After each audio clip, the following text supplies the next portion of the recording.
Hey there, grade 1 teachers. Let's have a look at some ways that you can connect computer science into your Earth Systems unit. So you probably already know that your computer science curriculum for grade 1 is all about instructions. You can see instructions comes up in every line of the knowledge, understanding, skills, and procedures. So the nice thing about that is that you have lots of opportunities throughout your classroom daily routines and your other lessons to incorporate these computer science cusps into those things without even explicitly necessarily doing them in a computer science unit. The organizing idea of computer science, all the way from kindergarten through grade 6, talks about the concepts of computational thinking, the design thinking process, and using creativity in science. When we talk about creativity in science, we're talking about finding new ways to get to the same place and really just being critical and creative thinkers. So if we have a look at your skills and procedures in the Earth Systems unit or organizing idea, we can look at some ways that you can bring in some of the skills and procedures from computer sciences and also incorporate those overarching ideas of computational thinking, design thinking, and creativity through your Earth Systems lessons. If we are asking students to observe and document and discuss seasonal changes over time, we have a natural connection into the ordering of how algorithms work. So in the computer science world, we're moving students up into understanding that that computers run on a set of instructions, very much like we can follow instructions, machines can follow instructions, and that we are really working on sequentially ordering things in the right order to achieve an outcome. So if we're talking about the seasons, this is an opportunity to make a nice natural connection, because we could be asking the students, say, to put these photos of these different trees in the correct order. And we are asking them not only to show that they understand about the seasonal changes, but we're also asking them to sequence actually four things in order. So not necessarily sequencing instructions, like though bringing it to that next level and getting into the algorithm design that's a part of computational thinking, we could ask students, how would you tell a machine to do this? Or could you come up with a set of instructions for how to put these trees in order?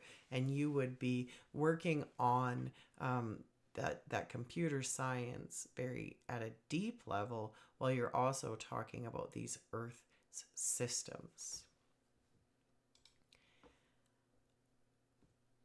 Following instructions, this I have put in here and to connect specifically into, okay, we're going to, observe seasonal changes. So what does that mean? We have our little journal. What do you do? What are you going to do every day or every week or however we've decided to set this up? This is your instructions on today, or when I say do this, you look out the window, you go to your journal, and you draw the right picture for what the weather is doing, for example, or draw what the tree outside looks like, or whatever it is that we're doing. If I can give the students 2 or 3 instructions in a row and ask them to follow them, they're showing me that they can do this computer science procedure while they are also accomplishing whatever science task I have given them.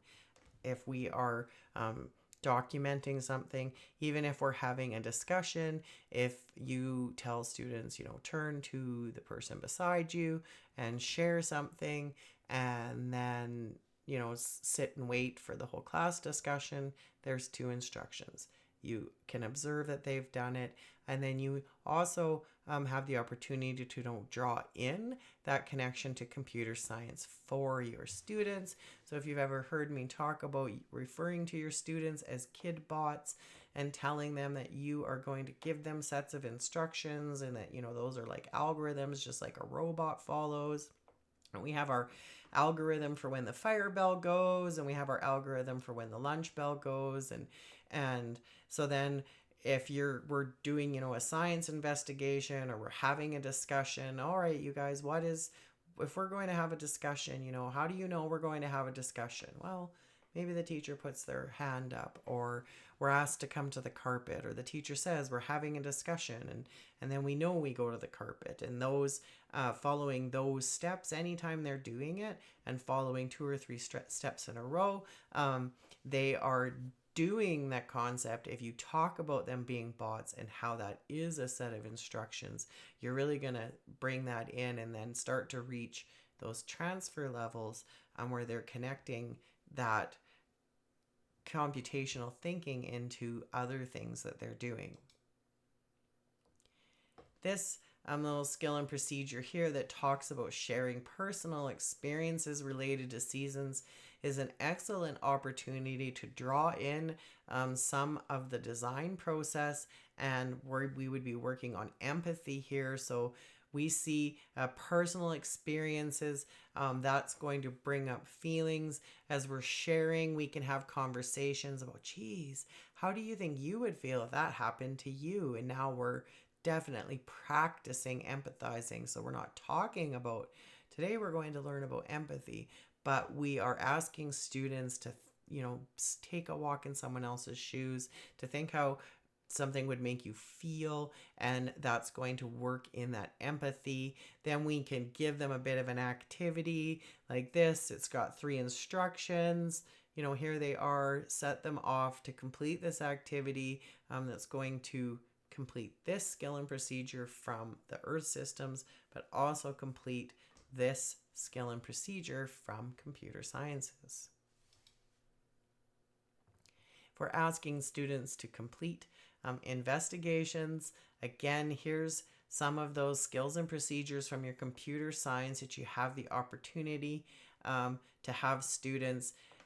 If we're talking about, for example, a bear and what his, sort of yearly habits are, we could be putting those in order. So we're working with sequencing within the content, asking students, how could you tell a machine to, explain what a bear does, or can you write these out, as a, tell this bear doesn't know what he's supposed to do.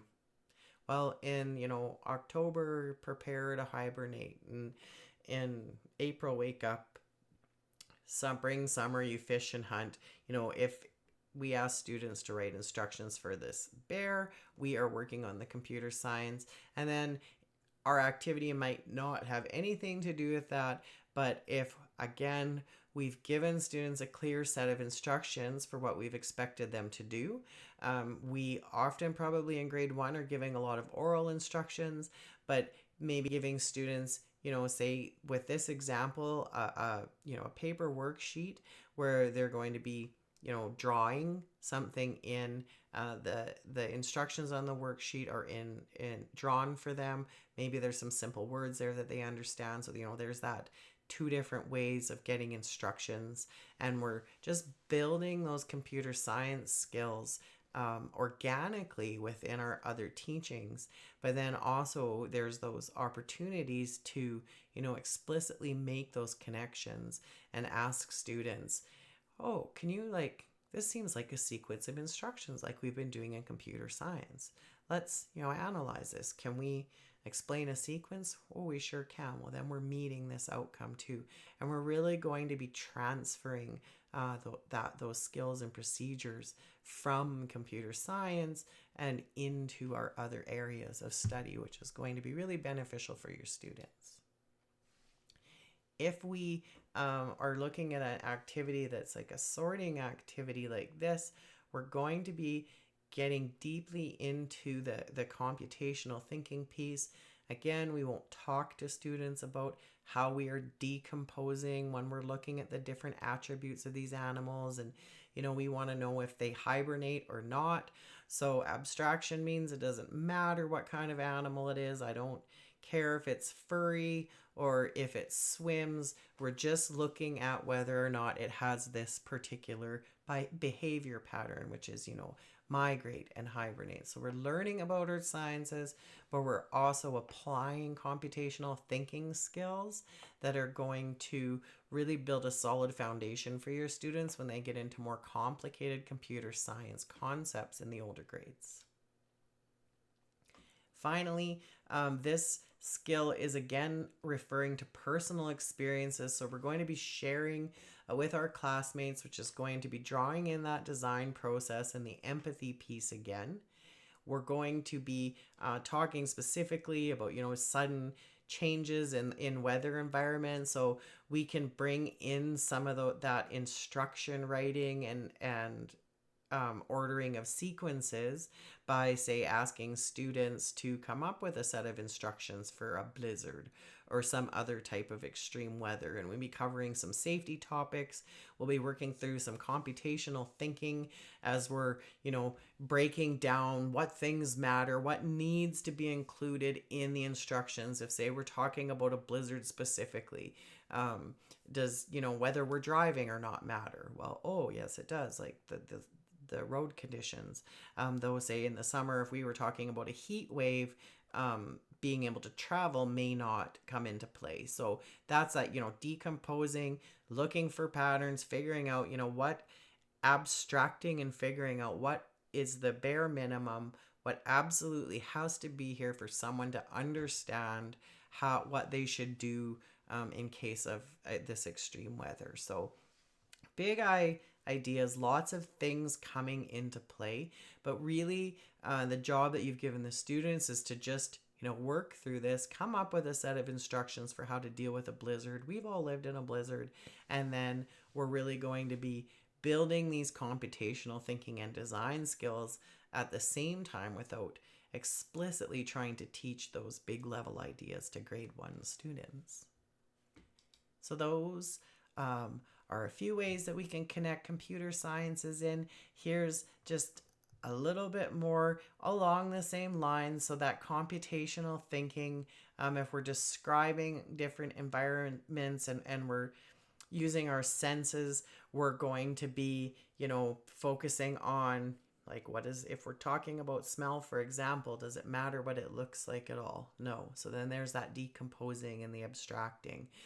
We could start to make some connections between what we can smell in the different seasons, and are there things that are the same and what's different.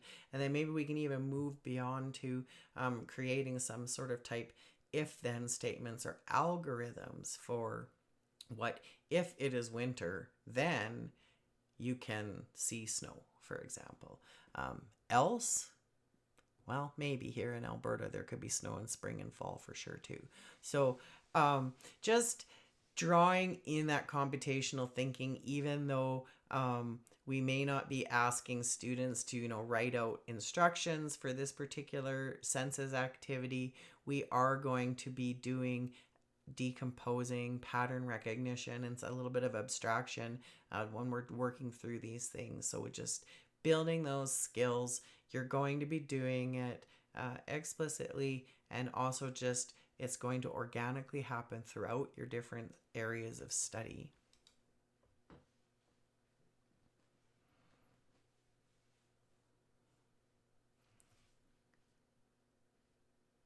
So even moving further beyond with getting a further level of transfer with the computer science into your earth systems, you could ask students to create instructions for each of the seasons. So this is going to cover a bunch of those skills and processes for your earth systems, and you're going to be getting deep into the understandings from computer science, asking students to work collaboratively, which is a big piece of the design thinking process. Going to be asking them to think creatively. We could have them giving their instructions to other students to debug, which comes up in the grade 2 curriculum, but it's never too early to start looking at, errors in a set of instructions and fixing things, and it might be mine that I'm fixing, or it might be a classmate's. So an opportunity to talk about the seasons and really transfer in some deep level understanding of computer science, and how all of those instructions are really, that concept is building into understanding more complicated computer algorithms. I have a few skills and procedures that are talking about the benefits of spending time in nature. So we're definitely looking at mental health and well-being and feelings there, personal and group actions that demonstrate responsibility and care for nature, and looking at differing perspectives of First Nation, Métis, and Inuit peoples. We're going to be working at this empathy piece when we're doing these things. Talking and thinking about feelings helps students develop empathy. Empathy is a key piece of doing good design. Design process comes into play very explicitly and heavily in the older grades. So practicing these empathy skills early on is going to give students a really great foundation for that. So those are some ways that you can connect computer science into your earth sciences unit. I hope you enjoyed.